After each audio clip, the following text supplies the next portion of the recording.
Today, we'll hear from investigative journalist Megha Rajagopalan, whose work exposing surveillance tactics in China has received international acclaim. Another result of her work is that she's no longer permitted to work as a journalist in China. To introduce Megha Rajagopalan, it's my pleasure to introduce Museum President and CEO, Dr. John Young. Thank you, Ria, and what a great privilege it is to be with you here together this evening. I think many of you know that here at the Canadian Museum for Human Rights, we strive to cultivate dialogue not only on human rights challenges of the past, but also on the challenges of the present and of the future. In so many ways, we have come to rely on technology to help us tackle these challenges we face. Scientific advances have helped us feed a rapidly growing global population. Medical researchers and doctors make it possible to treat disease and prevent chronic illness in some of the least privileged places on the earth. And even though we witness violence and atrocity in places like Syria and Myanmar, social media and digital communication are making it more challenging than ever before to commit human rights abuses and cover up, deny, or minimize the evidence. And yet, some technological advances also create human rights challenges that we are just beginning to understand. Among those reporting on the implications of this new surveillance technology is our guest tonight, investigative journalist Megha Rajagopalan. She is an international correspondent with Buzzfeed News, currently based in the Middle East. Her work on the emergence of mass surveillance has earned wide recognition and praise. In 2019, she won a Mirror Award for uncovering links between Facebook and religious violence in Sri Lanka. In 2018, she won a Human Rights Press Award for documenting China's use of state surveillance in Xinjiang region to repress the Uyghurs, a Muslim minority group. She was a Fulbright Fellow in Beijing and a Research Fellow at the New America Foundation in Washington, D.C. In addition to her work for Buzzfeed, Megha has published in the New York Times, the Wall Street Journal, Time Magazine, and Wired.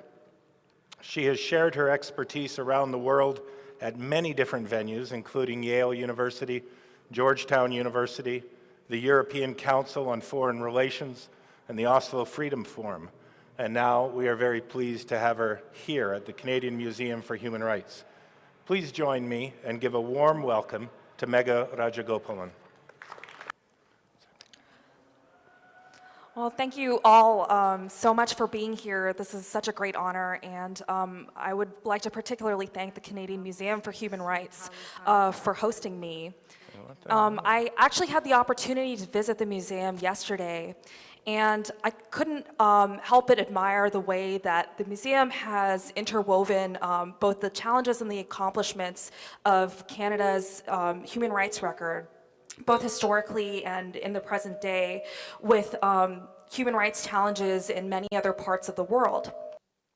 And what I want to talk about today touches directly on all of those rights, I think, and that subject is mass surveillance. And we often think about mass surveillance as touching primarily on our privacy rights, but I think that it has a deep impact on all of these kind of fundamental rights we hold dear, particularly our freedom to express ourselves and to move in the world without fear that somebody is watching us with ulterior motives. And I'm going to talk about this subject primarily in the context of authoritarian states because that has been largely the focus of my work. But I believe that these lessons are incredibly relevant no matter where you live in the world, whether it's a democracy like Canada or if it's in a country with more of an authoritarian government. And it's my belief that the rise of mass surveillance in today's world and the technological tools that have enabled it to be enacted on a very broad scale are now posing a fundamental threat to these basic human rights and freedom that we would wish for all people around the world to have. And I'd love to start by talking about a place that I spent a lot of time in my career as a journalist, where the kind of rise of mass surveillance is perhaps at its most plain and it's at its most troubling. And that's of course, China. And I want to talk particularly about this region called Xinjiang, which is in the west of China.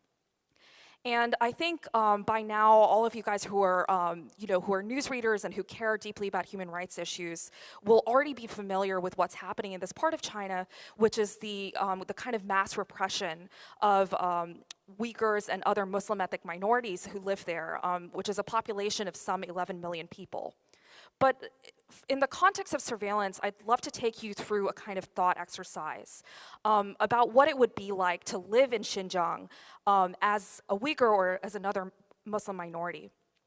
So I want you to imagine sort of waking up on an average day, whether it's in Winnipeg or whatever city you come from, and going about your kind of morning commute. And the first thing you might do is get into your car and try to commute to work, and if you lived in Xinjiang, you might hit a checkpoint. And at this checkpoint, you would get out of your car. And one of the first things that might happen if you're a minority is that somebody, like a security officer, might ask you to take out your phone and plug it into a little machine.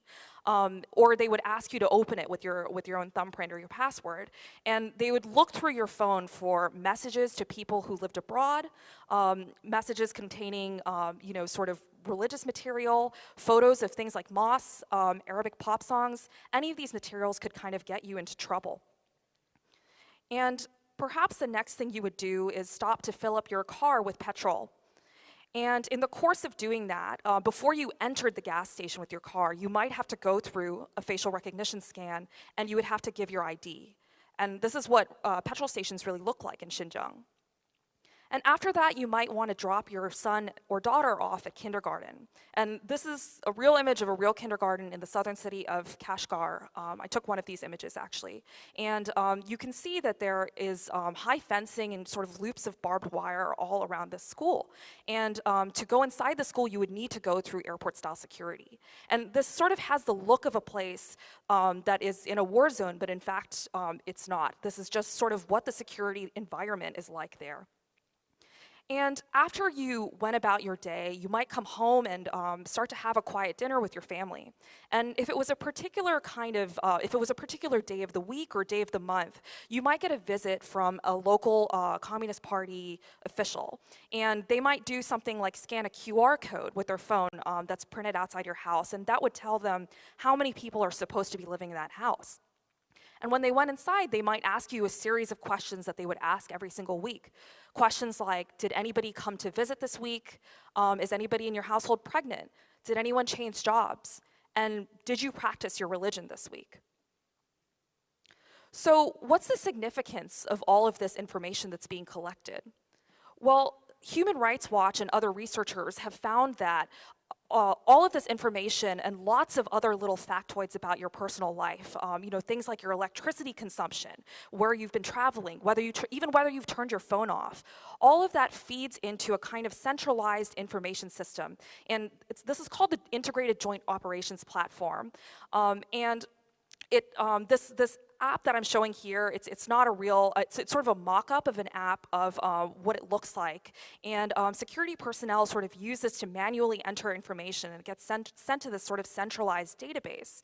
And this is incredibly significant from a human rights perspective, because the cost of violating this sort of network of written and unwritten surveillance rules can be incredibly dire. And it means that you could end up in a place like this. And this is an aerial photo of a mass internment camp of the sort that hundreds exist in the region of Xinjiang. And people are being sent there for sort of very small offenses. And we know from those who have sort of left this camp system in various capacities, who have escaped or have visited and then left, that the conditions inside are generally pretty dire. They're places where people are subject to things like sleep deprivation, being held in stress positions, serve extremely limited quantities of food, and forced to do things like sort of memorize Communist Party propaganda, sing patriotic songs, and being taught the Chinese language and the kind of Chinese Communist Party's version of history. And in 2017, I actually visited one of these camps. I was the first journalist to actually find one, and the only reason I managed to do it is because I had a set of kind of GPS coordinates that I had gotten from somebody who knew about this camp because it was in his hometown. And I saw this huge compound, and it was sort of clearly marked as what it was, and there was this huge kind of poster outside, and if you read Chinese, you can see that it says, cherish ethnic unity as you cherish your own eyes. So the meaning of these places is really pretty clear. And so for me, my experiences in China, especially those experiences reporting in Xinjiang, it really sparked a kind of intensity in me to try to learn about how mass surveillance works, because I saw how destructive it could be when it was specifically used to target a minority group. And so I started to talk to activists and other people who were contending with mass surveillance in many other parts of the world, including Southeast Asia, the Middle East, and elsewhere. And I started to hear that many of these people around the world were facing kind of the exact same challenges, and many of them were really at a loss for how to handle them, especially as technology continues to evolve and as these very powerful governments continue to become more adept at using it. Now, in most parts of the world, mass surveillance is not going to be as heavy-handed or as visible as what's taking place in Xinjiang. But often that makes it almost as dangerous and even more insidious because we don't necessarily see how it's happening. And as I started to have these conversations, I started to believe that government surveillance, aided by technology that's made by private companies, is a force that is completely reshaping our world. And it's fundamentally altering the balance of power between authoritarian governments and the movements that seek to challenge them. Now, it hasn't always been like this.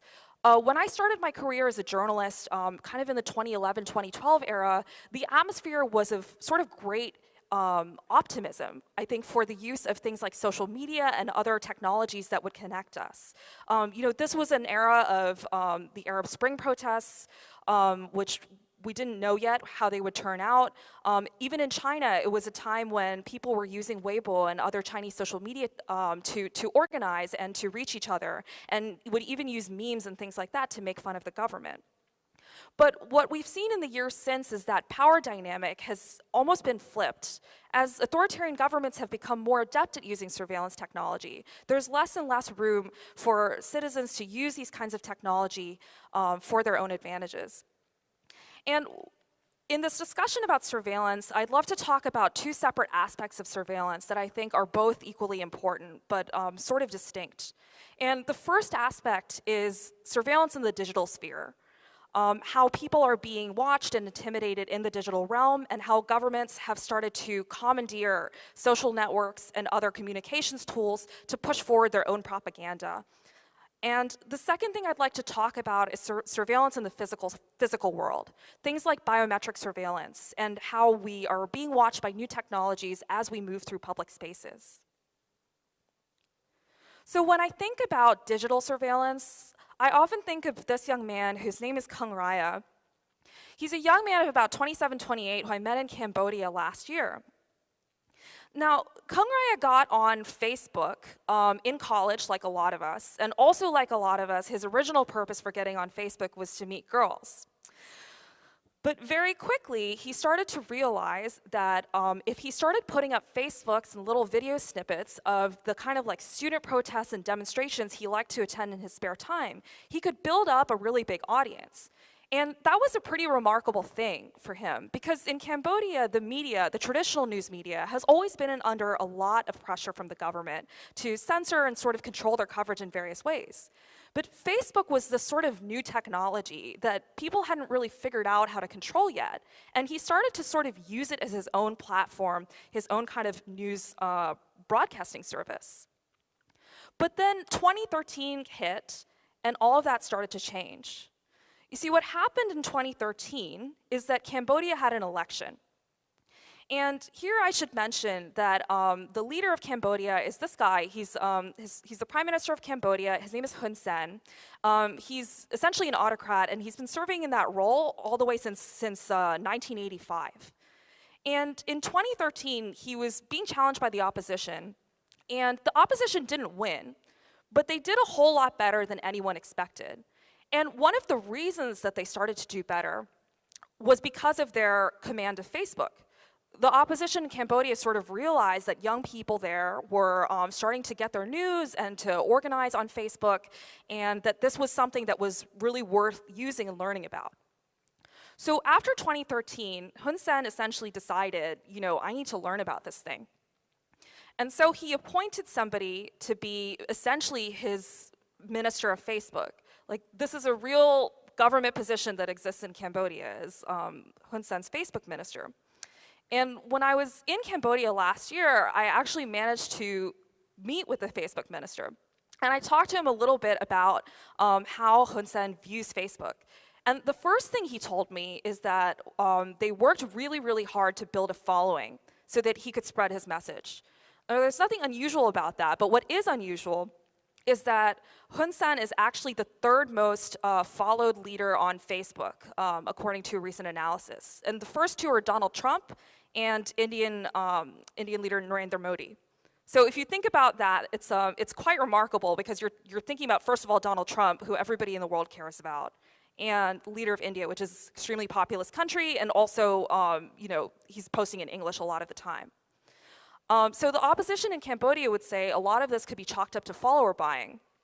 Whatever the case, Hun Sen has been remarkably successful in communicating his message via Facebook, which is a real big change from pre-2013.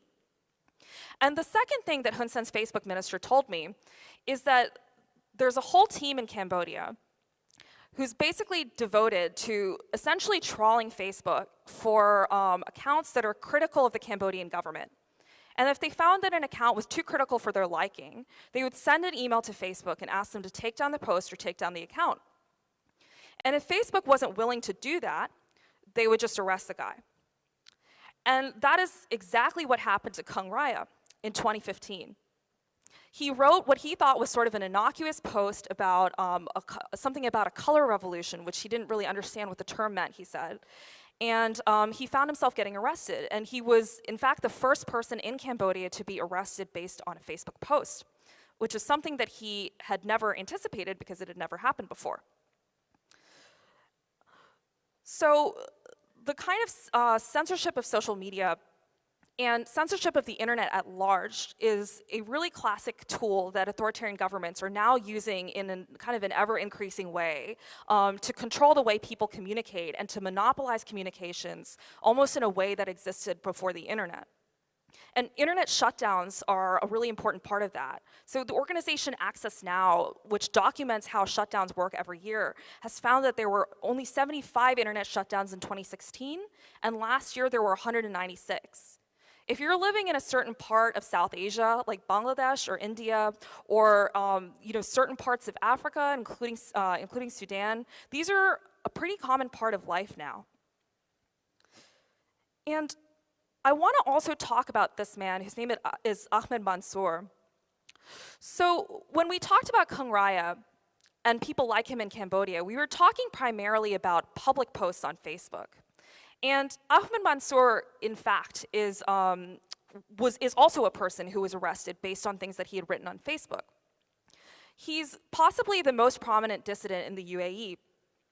And he's known for his incredible outspokenness on social media and in sort of meetings with people from the international community. But Ahmed Mansour had another concern, which was the surveillance of his cell phone and his sort of private messages.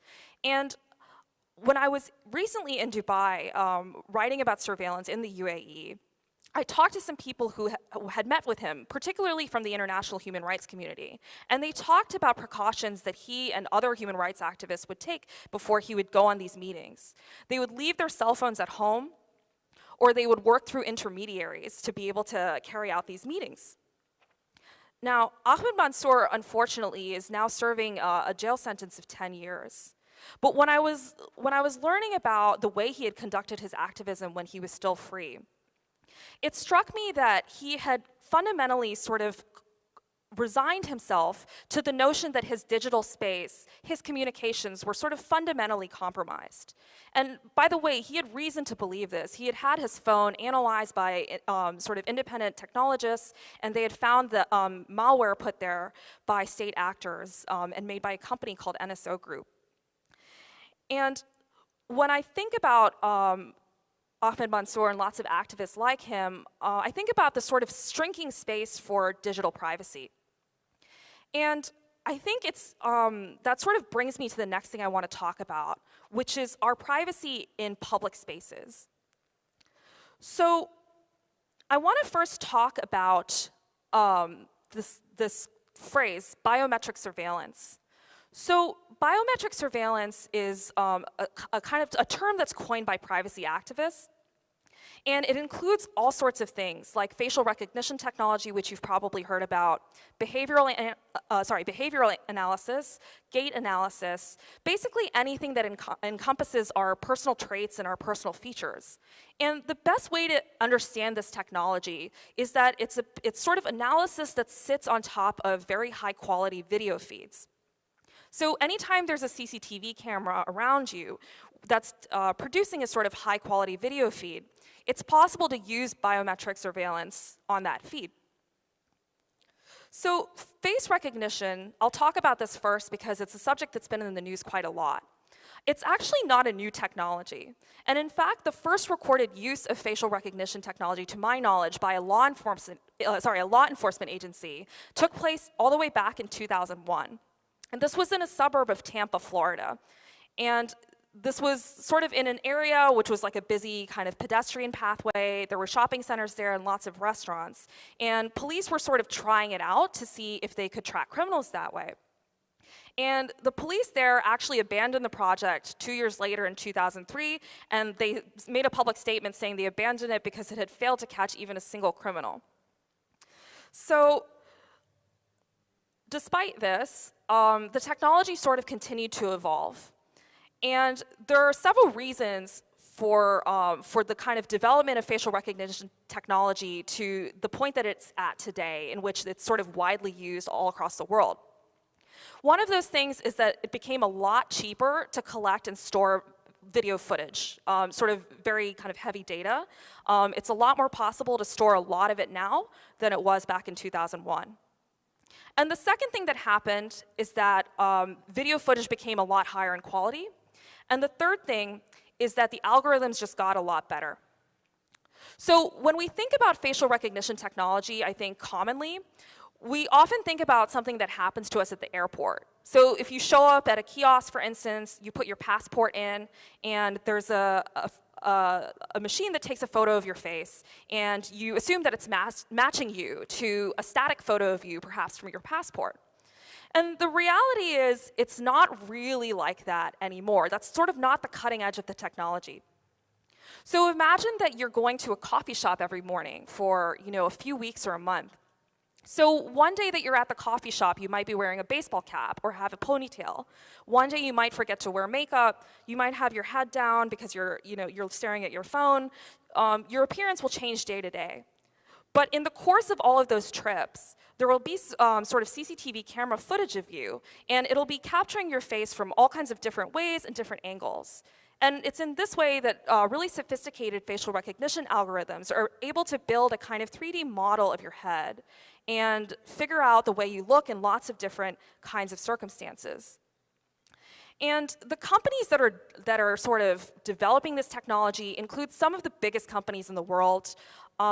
Companies like Amazon and Microsoft from the United States, as well as lots of Chinese tech giants like SenseTime, Hikvision, which is the world's biggest maker of surveillance cameras, and Megvii, which is also known as Face++.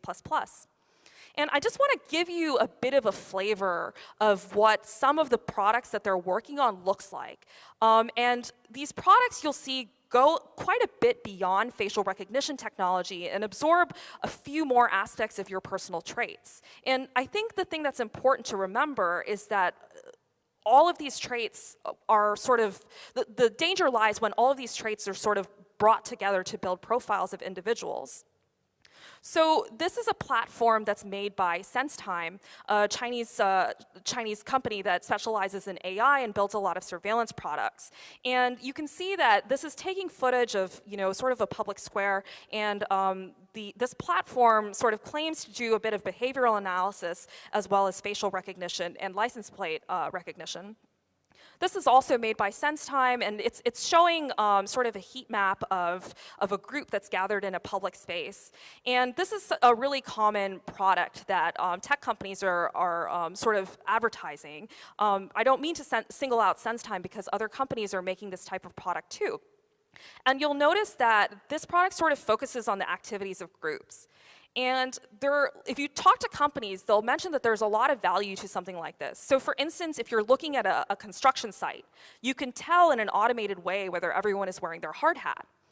If you're looking at a place that's sort of getting too crowded to a point where it's not safe, you can also tell that. But you can easily see how this can also be used by law enforcement, in other contexts for things like finding protests and sort of suppressing gatherings of people that they don't want to see. And this is a product this is made by a company called BriefCam, which is an Israeli company. And you can see that this is sort of a pretty simple search bar, and it enables you to search by different characteristics of a person. And what it's doing is it's searching actually thousands of hours of video footage, and it's searching for a woman who's wearing a red dress. And you could even distill this even further. You could look for somebody with red dress and short sleeves. You could look for someone with a particular face or a face that looks like something. There's sort of lots of different traits that you can search by. And this is the last thing. This is a Microsoft product, and it's an emotion detection software. And what Microsoft says is that this is sort of meant for retail contexts. If you are looking at your customers, you want to know if they're happy customers or not.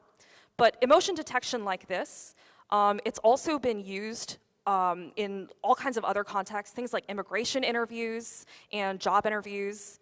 And that can actually be really problematic because of the bias that's often built into these technologies. So the two portraits here are of two basketball players. On the left, you'll see Darren Collison, and on the right is Gordon Hayward. These are their official NBA portraits. And the reason this is significant is that they're two of the portraits that were used by an academic named Lauren Rue, who's a professor at Wake Forest University in the United States. So Dr. Rue took basically a data set of 400 portraits, basically just like this, and she sort of ran an emotion detection algorithm, a few of them from major companies on top of them. And what she found was algorithms were sort of predicting, or were sort of stating that the black players were more angry than the white ones. Which, if you look at their faces and sort of other portraits of this style, is sort of ridiculous, seems ridiculous because everybody's sort of smiling in these portraits. But I think the thing to remember is that in authoritarian contexts, discrimination like this, it can be a feature, not a bug. And particularly in places like Xinjiang, where racial discrimination on a systematic level is something that the government is actually seeking to do rather than to weed out. And I think the thing that I always think about this is that when you have biometric surveillance, when you have the ability to identify people very, very quickly in real time, or using historical footage of them, it fundamentally has the effect of raising the cost for participating in political action and in mass movements. So here there are three images here of different protests. So one is the top one there. It's a protest against President of Nicaragua, Daniel Ortega. The one below is a recent protest in Hong Kong, and the one on the side is in Indonesia. And what you'll notice in all three of these pictures is that people are covering their faces with a kind of medical mask. So if you are in a protest, there's more than one reason to cover your face. I mean, tear gas being one of them. But certainly a really good reason to cover your face is not being recognized. And I was talking about this with a Nicaraguan academic earlier this year, and I asked him, are people concerned about facial recognition technology at these protests in Nicaragua? And he basically told me, Go on Google Images, search Nicaragua protests, and see what you find. And of course, it's a whole lot of images like this. And what he said was, we don't know if law enforcement or security authorities in Nicaragua are using facial recognition technology because they would never tell us. But we do know this technology is out there, and it's enough to make people afraid of it. And I think that that's a really remarkable thing. It shows that even the presence of this technology in the world, it's already having a chilling effect. And I think that's really important because for people who participate in mass movements like this, the vast majority of them are not going to be human rights activists. They're not going to be the kind of rare, brave breed of people who have made peace with the notion that they might go to prison or have worse things happen to them because of their activism. By and large, they're sort of ordinary people, just like you and me, who have, families, they have jobs, they have responsibilities and commitments. And for them, if the sort of cost of going out to protest in this fashion is that they might be recognized in an automated way and they might immediately be punished for it, it's a really huge disincentive for them to go out and do that. Excuse me. And I think the last thing I want to talk about is the notion that biometric surveillance out in the real world, is sort of reducing our access to private space. So if we've already sacrificed privacy in the digital realm, on our devices, on our phones and laptops, we want the sort of space that we move in to have a semblance of privacy left. So this notion that you can use CCTV cameras and other forms of real-world surveillance to track people is something that we wanted to test out at Buzzfeed. And this is sort of a little bit of an experiment that we did at Times Square in New York. And this image shows my colleague, Hayes Brown. Basically, we wanted to see if we could track his movements through Times Square without using any specific technology. And in fact, it was not only easy, it was horrifyingly easy. What we did was we essentially matched kind of public camera footage that's being streamed for free online, streamed by a tourism company called EarthCam, in fact, with publicly posted Instagram stories. And within an hour, we were able to identify 6 people and chart their movements around Times Square. And then, in order to not violate their privacy, we had Hayes sort of mimic what they were doing so we could do it for a presentation. So a lot of people that I mentioned this to were like, well, that's horrifying, but I don't use Instagram stories anyway. Guess what? It doesn't matter, because even if you don't use it, you could still appear in somebody else's story. And this is sort of something that we kind of take for granted in a way, at least in the United States, is that in public spaces you're entitled to film someone. And that's a really important right, because it's the right that enables me to film a police officer, for instance, when I'm stopped on the side of the road, or me as a journalist to film something like a political protest. But privacy activists are now arguing that for this reason, we need to sort of rethink the way we think about public spaces. Because me taking a photo of someone is sort of different from a camera that is always filming and that has the ability to run very quick sort of automated analysis on you. And I was talking to a privacy activist in New York about this, and he sort of brought up the Supreme Court case that was decided last year. It's called Carpenter versus the United States. And this case basically found that police in the US cannot use triangulated cell tower data over a historical period of time to track someone. So basically they can't track you sort of for a period in the past. And he said to me, if it's not legal for somebody to track me based on my cell phone, why is it legal for them to track me based on my face? So